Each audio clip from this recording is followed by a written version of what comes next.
नमस्कार. ज्ञानप्रबोधिनीच्या शैक्षणिक साधन केंद्रामध्ये गेले अनेक दिवस जो उपक्रम सुरू आहे की व्यवसायासंदर्भातलं मार्गदर्शन, तर त्या व्यवसायातल्या मार्गदर्शनासाठी आज आपल्या इथे उपस्थित आहेत अभय माटे, व्यावसायिक CA चार्टर्ड अकाउंटंट असं त्यांचा लौकिक आहे. पुण्यामध्ये आणि पुण्याबाहेरही अनेक मंडळींशी त्यांचा नेहमीचा संपर्क आहे, ज्याच्यामधून त्यांचा व्यवसाय हा अनेक स्तरापर्यंत वाढतो आहे. अभय माटे सर यांचं चार्टर्ड अकाउंटंट या क्षेत्रामधलं काम हे सगळ्यांना माहिती आहे आता, पण त्या व्यतिरिक्तही माणूस असतो की पहिल्यांदा माणूस मोठा होतो, मग त्याचं काम मोठं होतं आणि एकदा हे क्षितिज मोठं झालं की मग स्काय द लिमिट असं म्हणतात. तर श्री श्री रविशंकरजी यांचे जे आर्ट ऑफ लिव्हिंगचे जे कोर्सेस आहेत त्याचे प्रशिक्षक म्हणूनही माटे सर काम पाहत आहेत. आणि त्याच्याही पेक्षा एक वेगळी गोष्ट असते की या सगळ्याची अभिव्यक्ती अत्यंत व्यवस्थित व्हावी याच्यासाठी एका कलेचाही स्पर्श असावा लागतो. तर तबला आणि पखावज अशा 2 वाद्यांवर त्यांची हुकूमत आहे. पंडित सामंत GL सामंतांकडे त्यांनी त्याचं शिक्षणही घेतलेलं आहे. माटे सर, चार्टर्ड अकाउंटंट म्हणजे थोडीशी सर्वसामान्य मंडळींना याविषयी माहितीही कमी आहे आणि थोडी भीती पण वाटते. नेमकं काय आहे CA म्हणजे? चार्टर्ड अकाउंटंट याचा जर मराठी अनुवाद करायचा म्हटला तर शासकीय मान्यता प्राप्त लेखापाल. अच्छा. पण सर्वसाधारणपणे चार्टर्ड अकाउंटंट हा शब्द प्रचलित अधिक आहे. CAचा हा जो कोर्स आहे हा मुळामध्ये आपल्याला 10वी पास झाल्यानंतर करता येऊ शकतो.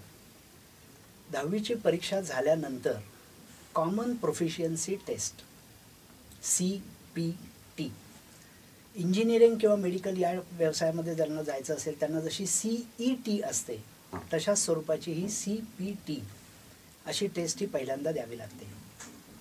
या टेस्टच्या मध्ये निरनिराळे जे विषय असतात त्याच्यामध्ये मुख्यत्वे अकाउंटन्सी असतं, मर्कंटाईल लॉ असतो, जनरल इकॉनॉमिक्स असतं आणि क्वांटिटेटिव्ह ॲप्टिट्यूड म्हणजे थोडक्यात म्हणजे स्टॅटिस्टिक्स आणि मॅथमॅटिक्स याचं काही ना काहीतरी एकत्रीकरण करून केलेला एक विषय. या विषयांच्या मध्ये त्यांना जावं लागतं. प्रत्यक्षामध्ये रजिस्ट्रेशन हे CPTची परीक्षा ज्या दिवसाला होणार आहे त्याच्या अगोदर 60 दिवसपर्यंत अगोदर करता येऊ शकतं. त्यामध्ये परीक्षेला प्रत्यक्ष बसणं जे आहे हे 10+2 म्हणजे 12वी. या 12वी नंतर परीक्षेला बसता येऊ शकतं. 12वी पास होण्याची आवश्यकता नाही. 12वी ॲपियर झाला, 12वीचं बसलेला आहे आणि नंतर लगेचच CPTच्या परीक्षेला सुद्धा त्याला बसता येऊ शकतं. तो वाणिज्य शाखेकडे आहे का साहित्य शाखेकडे आहे, कला शाखेकडे आहे का शास्त्र शाखेकडे आहे याच्याशी त्याचा कोणताही संबंध नाही. अच्छा, म्हणजे कला शाखेमधला किंवा विज्ञान शाखेमधली ही व्यक्ती CA होऊ शकते. हां, CPTकडे येऊ शकते, CPTची परीक्षा देऊ शकते. CPTची परीक्षा पास होणं ही पहिली पायरी झाली. या CPTच्या परीक्षेमध्ये सगळे जे प्रश्न असतात ते ऑब्जेक्टिव्ह असतात आणि या ऑब्जेक्टिव्हमध्ये बरोबर उत्तर जर असेल तर त्याला 1 गुण, चुकीचं उत्तर असेल तर 25% म्हणजे 0.25 हे वजा गुण आणि जर का काहीच उत्तर दिलं नसेल तर 0 गुण आणि यामध्ये 50% हे किमान गुण असावे लागतात. जर असे 50% गुण मिळाले तर तो CPT पास होतो. याच्यासाठीची जी परीक्षा असते ती MCQ पद्धतीची असते का, म्हणजे मल्टिपल चॉईस क्वेश्चन? हां, तसेच असतात आणि त्याच्यामध्ये फक्त तुम्हाला खूण करायची असते. तो पेपर तुम्हाला पुन्हा बाहेर घेऊन जाता येत नाही. तिथंच त्या पेपरवरच खूण करायची आणि ते प्रश्नपत्रिका हीच उत्तरपत्रिका म्हणून खूण केलेली उत्तरपत्रिका म्हणून द्यायची. आता CA होण्यासाठी CPT परीक्षेविषयीची माहिती तुम्ही सांगितलीत, याच्यानंतर आणखीन काही परीक्षा द्याव्या लागतात का? या CPTची परीक्षा पास झाल्यानंतर IPCC integrated professional competence course ही त्याची दुसरी पातळी असते. त्याच्यामध्ये 2 ग्रुप्स असतात, पहिला ग्रुप आणि दुसरा ग्रुप. विषयांच्या मध्ये बरेच विषय हे accountancy, financial management, mercantile law, company law, management accounting अशा स्वरूपाचे सगळे विषय हे त्या सगळ्या ठिकाणी असतात. टॅक्सेशन, डायरेक्ट किंवा इनडायरेक्ट अशा सगळ्या परीक्षांच्या या पेपर्सचं सगळं स्वरूप असतं. IPCC परीक्षा जी असते ही परीक्षा ही आपल्याला पास व्हावी लागते. या परीक्षेसाठी प्रत्येक विषयासाठी किमान 40 गुण आणि त्याची एकूणात होणारी बेरीज ही 50% जास्त. असं झालं की IPCCची परीक्षा ही पास होते. त्यामध्ये 2 ग्रुप असल्यामुळे पहिला ग्रुप पास झाला की त्यानंतर तुम्हाला CA फायनल कोर्सच्याकडे सुद्धा जाता येऊ शकतं. पण CA फायनल कोर्सच्या परीक्षेला बसता येत नाही जोपर्यंत तुम्ही IPCCचा दुसरा पण ग्रुप तुम्ही पास होत नाही. कित्येक वेळेला पूर्वीच्या काळी असं व्हायचं की एकदा जर का तो विद्यार्थी CA होऊ शकला नाही तर त्याचं क्वालिफिकेशन फक्त BCom राहत असे. आणि मग मधली जी काय 5 वर्षाचा जो कालावधी जो सगळा गेला, ही वर्ष सगळी वाया गेली असं व्हायचं, कारण तो एकदम BCom व्हायचा. हे टाळावं यासाठी CA इन्स्टिट्यूटनी अकाउंटिंग टेक्निशियन असा एक मधला कोर्स हा सुरू केलेला आहे की त्यामध्ये IPCCचा फर्स्ट ग्रुप याच्या बरोबरीचाच तो कोर्स आहे. असा अकाउंटिंग टेक्निशियन म्हणजे ज्या ज्या ठिकाणी अकाउंट्स हिशोब लिहिणं हा जो विषय आहे, या हिशोबाच्या संदर्भात आणि टॅक्सेशनच्या बेसिक्स यापर्यंत अकाउंटिंग टेक्निशियन हा सुद्धा काम करू शकतो.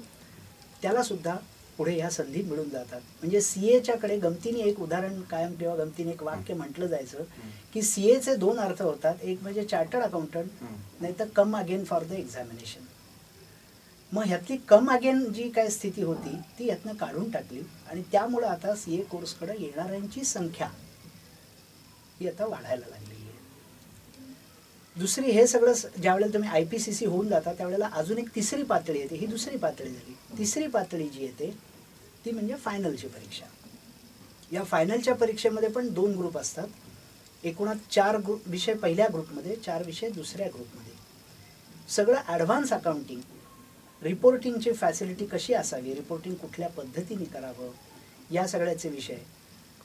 लीगल रिप्रेझेंटेशन जर करायचं असेल तर ते कशा स्वरूपाचं असावं, या सगळ्याचे विषय. डायरेक्ट इनडायरेक्ट टॅक्समधले अत्यंत सखोल ज्ञान देणारे विषय हे सगळे त्या फायनल परीक्षेमध्ये असतात. आणि अशा पद्धतीने CPT, IPCC आणि फायनल हे झाल्यानंतर तो चार्टर्ड अकाउंटंट हा होत असतो.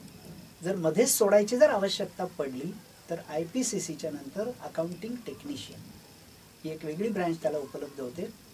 म्हणजे मग BCom आणि अकाउंटिंग टेक्निशियन हा सुद्धा कोर्स या CA इन्स्टिट्यूटनी केलेला आहे. मगाशी सहज बोलताना मी असं विचारलं की CA आणि याच्या व्यतिरिक्त आणखीन तुमचं काही शिक्षण झाले का? तेव्हा तुम्ही सांगितलं की मी पहिल्यांदा BCom झालो, त्याच्यानंतर FCA आणि त्याच्यानंतर diploma in information system audit, अशा सगळ्या परीक्षा आणि अशा पदव्या तुम्ही संपादन केल्या. पण कुठली गोष्ट असं सांगितलं जातं की या सगळ्याची जी बीजं असतात ती सगळी शालेय पातळीवर असतात. मग शालेय पातळीवर कुठले प्रयत्न करायला हवेत? समजा मी 9वीत आहे आणि मला असं लक्षात आलं की मला वाणिज्य शाखेची आवड आहे किंवा मला CA व्हायचं आहे, तर त्या दृष्टीने मी आत्तापासून काही प्रयत्न करणं गरजेचं असतं का? काही ठराविक विषयांचं अध्ययन अधिक चांगलं आणि जोमाने करावं लागतं का? आपण अतिशय योग्य प्रश्न विचारला. त्यामध्ये पहिलं थोडंसं त्याच्या पार्श्वभूमीमध्ये जातो की मुलाला किंवा मुलीला खरोखरीच कोणत्या विषयाची आवड आहे हे लक्षात घेतल्याशिवाय त्याला जाणून बुजून हेतुपुरस्सर CA कोर्सला ढकलू नये. कारण असं जर का ढकललं गेलं तर त्यात यशाची शक्यता ही खूप कमी होत जाते. मनात आवड आहे आणि तो CA कोर्सला आला तर त्याचं जरूर स्वागत आहे आणि तो पटकन CA होईल. पण त्याचं महत्त्वाचं कारण असं आहे की या कोर्समध्ये एकेका विषयासाठी हजार पानं ही वाचावी लागत असतात आणि त्यामुळं 1000 पानं एका विषयाची वाचायची आणि किमान 7-8 विषय हे या परीक्षांमध्ये असतील तर 7-8 हजार पानं वाचायची आणि याच्यासाठी असणारा कालावधी हा 9 महिने 10 महिने फार तर 1 वर्ष इतका असतो. याचा अर्थ स्वाभाविकपणे असा निघतो की रोज तुम्हाला 10-12 तास वाचन करायची ही आवड असली पाहिजे, हौस असली पाहिजे. पण 9वी-10वीच्या विद्यार्थ्यांना हे लगेच होणं हे शक्य नाही. माझं प्रामाणिक मत असं आहे की 9वी-10वीच्या परीक्षेनंतर त्यांनी भरपूर खेळावं आणि नंतर इकडे यावं. कारण खेळून जी काही तब्येत तयार होते, शरीराबरोबर मन पण तयार होतं, ते जर तयार झालेलं असेल तर नंतरचे 12 तास बसणं हे सोयीचं होऊ शकतं. आणि म्हणून असं जर का त्यांनी केलेलं असेल शालेय विद्यार्थ्यांनी तर त्याचा उपयोग हा अधिक होतो. स्वाभाविकपणे एक प्रश्न असा निघतो की गणित या विषयाची आवड आहे किंवा नाही. कारण अकाउंटन्सी या विषयामध्ये गणित हा विषय भरपूर वेळा येत असतो. बेरजा वजाबाकी तर येतातच येतात, पण ज्या वेळेला टक्केवारी काढायला लागते, फायनान्शियल मॅनेजमेंटचे ज्या वेळेला सगळे विषय येतात, त्यावेळेला रेशो ॲनालिसिस सारखे विषय येतात, त्यावेळेला गणितावरचं असणारं तुमचं स्वभाव प्रभुत्व हे अत्यंत महत्त्वाचं ठरत असतं. आणि म्हणून मी असं सुचवू इच्छितो की जर का 9वी-10वीच्या मुलांना खेळकर पद्धतीने गणित हे जर का शिकवता आलं तर अधिक चांगलं. मी साधा एक प्रयोग करून पाहिला, त्याचं एक उदाहरण सांगतो. आपल्या रस्त्याने जात असताना समोर गाड्या दिसत असतात. कुठल्याही गाडीचा समोरचा नंबर बघितल्यानंतर त्या नंबराची तोंडी दुप्पट होते का, तिप्पट करता येते का, मग त्यातली वैशिष्ट्ये अजून काय निघतात. मग अशा सगळ्याचा हा 25च्या पाढ्यात येणारा 75-50 हा नंबर आहे गाडीचा, तर हा 25च्या पाढ्यात येतो हे मला जाणवतं किती. मग 75 आणि 50 याच्यामधली तुलना मी काय करू शकतो लगेच. अशा स्वरूपाचं जर का प्रशिक्षण लहान मुलाला जर का दिलं तर त्याचं गणित तयार होतं. आणि हे गणित तुम्ही जवळ घेऊन बसलात आणि गणित शिकवलं तर तयार होणं आणि अशा हसत खेळत तयार होणं यात खूप फरक पडतो. कारण त्या जवळ बसवून घेणाऱ्या याच्यामध्ये कंटाळा येण्याची वृत्ती ही अधिक राहते. याच्यामध्ये कंटाळा नाही, हा खेळ होऊन बसतो. आणि गणित हे जीवनाला सगळीकडेच उपयोगी पडतं, कारण ते तुमची तर्कशुद्धता ही मनामध्ये आणत असतं. त्यामुळे असं जर का आपण केलं तर ते अधिक सोयीचं. मी अजून एका श्री श्री रविशंकरांचाही आपण उल्लेख केला होता, त्यामुळे अजून एका गोष्टीचा मी भर देईन. लहानपणापासून मुलांना भले 5 मिनिटं का विना पण ध्यानाला शांतपणे एका ठिकाणी बसण्याची थोडी जर सवय लावली तर त्यांची एकाग्रता जी नंतर होते ती अधिक चांगली राहते. 10वीच्या परीक्षेनंतर खूप मोठी सुट्टी ही मुलांना मिळत असते. CAचे जे पेपर्स जे लिहायला लागतात ते पेपर्स आणि शाळेमध्ये लिहिलेले पेपर्स यामध्ये जमीन आसमानाचा फरक आहे. आणि त्यामुळं एखादा पेपर लिहिण्यासाठी भरपूर लिहावं लागत असतं, त्यासाठी तुमचे हात तयार होणं हे आवश्यक असतं. म्हणून लिखाणाची सवय ही जर 10वी नंतर जर का अंमलात आणता आली तर 10वी नंतर, आणि त्याला आग्रह धरू नये की हेच लिही तेच लिही, त्याला जी आवडते ती गोष्टीचं पुस्तक लिहून काढा. पण जलद अक्षर काढणं आणि ते सुवाच्य असणं असं जर का आपल्याला या सुट्टीमध्ये करून घेता आलं तर त्याचा उपयोग हा खूप चांगला होतो. पूर्वीच्या आपल्या काळामध्ये पाढे पाठ म्हणणं, परवाचा जो म्हटला जायचा, त्यामध्ये पाढे, पावकी, निमकी, अडीचकी, आउटकी हे असायचं. हे जर का सगळं या सुट्टीच्या काळामध्ये जर का म्हटलं तर त्याचा परिणाम हा CAच्या परीक्षेमध्ये खूप चांगल्या प्रकाराने होतो. कॅल्क्युलेटर वापरायला परवानगी असते, त्यामुळे त्याच्यात अडचण नाही आहे. पण जे माझ्या डोक्यामध्ये पटकन तयार होत असतं ते कॅल्क्युलेटरवर वापरून मी पाहणं हे आणि अवघड असतं. त्यामध्ये बटन दाबताना सुद्धा अडचण होण्याची किंवा चुकण्याची शक्यता असते. आणि त्याच्याही पेक्षा दुसरा फरक पडतो, समजा तुम्ही CA झाल्यानंतर जेव्हा समोर तुमच्याबरोबर कोणतरी चर्चा करायला बसलेला आहे आणि त्यावेळेला तुम्ही कॅल्क्युलेटरवर काहीतरी त्याचं कॅल्क्युलेशन करता आहात आणि तोंडी तुमच्या मनामध्ये गणित तयार होऊन गेलंय मनातल्या मनात, आणि तुम्ही त्याला तोंडी खटकन काहीतरी हा इतकं म्हणजे इतकं % येतं बरं का हे सांगताय, याच्यामध्ये खूप मोठा फरक आहे. आणि असा फरक हा आपल्याला जर का गणिताचा पाया हा अगोदर तयार करून घेता आला तर अधिक चांगला उपयोग त्याचा होऊ शकतो. तुम्ही असं सांगितलं की जवळपास 5-1 वर्ष याच्यामध्ये जाऊ शकतात, किंवा ही जर वर्ष नीट नाही झाली तर कम अगेन अशी गोष्ट होते. तुम्ही आता खूप वर्ष या क्षेत्रामध्ये आहात, तर असा एखादा प्रसंग तुम्हाला आठवतोय का तुमच्या CAच्या या कालावधीतला, की ज्या वेळेला तुम्हाला असं वाटलं की हे फार अवघड आहे आणि हे होऊ शकत नाही आहे, किंवा हे होण्यासाठी मला या गोष्टींची आवश्यकता आहे, तो प्रसंग एखादा जर आठवला तर फार बरं. मी CA झालो 1984 साली.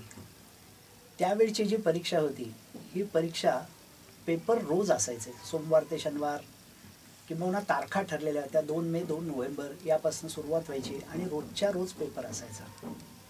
त्यामुळं पेपरच्या मधल्या कालावधीमध्ये अभ्यास होणं आणि जे काही सगळं वाचलेलं असेल, 1000 पानं लक्षात राहणं एकदम शक्य नाही आहे. मग त्याच्या ज्या काही नोट्स काढलेल्या असतील त्यासुद्धा पूर्ण वाचून व्हायच्या नाही. आणि त्यामुळं अशा वेळेला खूप वेळा असं वाटायचं की अरे बापरे, हे कुठनं आपण या क्षेत्रामध्ये आलो. त्यापेक्षा बघा बाकीचा माझ्या बरोबरचा एखादा जो होता तो आता नोकरीला लागला, त्याला 5-7 हजार रुपये का विला त्यावेळेला, पण पगार मिळायचा, माझ्या खिशात 5-7 रुपये पण नाही, ते वडिलांनी दिले तरच. अशा वेळेला खूप फ्रस्ट्रेशन येण्याची शक्यता असते. म्हणून सातत्याने अशा वेळी माझं ध्येय काय आहे हे लक्षात ठेवण्याची आवश्यकता असते आणि वारंवार ते आठवलं पाहिजे की अरे मी CA होणार आहे, कम अगेन नव्हे चार्टर्ड अकाउंटंट होणार आहे. हे ध्येय जर माझ्यासमोर सारखं दिसत असेल तर मग अशा स्वरूपामध्ये जर काही झालं, कंटाळवाणं वाटलं, तरी सुद्धा मला पुढं एकदम मोठं यश मिळणार आहे, त्यासाठी हा कंटाळा मी सहन करीन, ही आपल्या आपल्या मनाची समजूत करून देणं हे खूप आवश्यक असतं. आणि असं जे करून देतात तेच यशस्वी होतात.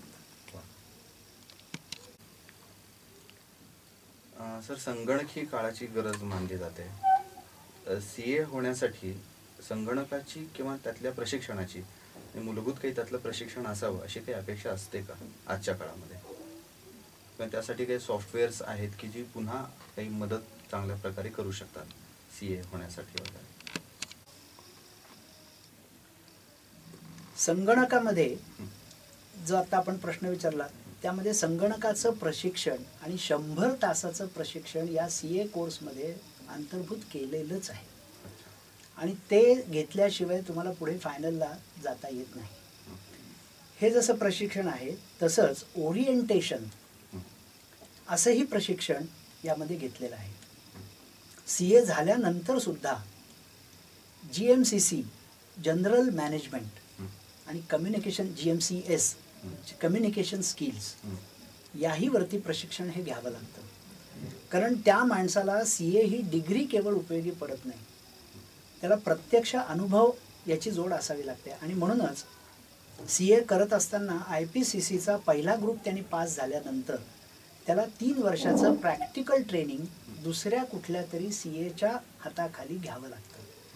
आणि हे 3 वर्षाचं प्रॅक्टिकल ट्रेनिंग चालू असताना 2.5 वर्ष पूर्ण झाल्यानंतर CA फायनलच्या परीक्षेला बसता येऊ शकतं. संगणकामधलं एक्सेल, वर्ड आणि जे अकाउंटिंगची निरनिराळी सॉफ्टवेअर आहेत त्याच्यामध्ये मुख्यत्वे आता भारतामध्ये वापरलं जाणारं टॅली आहे. याची सॉफ्टवेअरची माहिती ही खरं म्हणजे तो प्रॅक्टिकल ट्रेनिंग जेव्हा घेत असतो त्यावेळेला कालौघामध्ये आपोआप होत असते. आणि CA कोर्समध्ये सुद्धा मी जे मगाशी म्हटलं 100 तासाचं प्रॅक्टिकल ट्रेनिंग हे त्यामध्ये अंतर्भूत केलेलं आहे.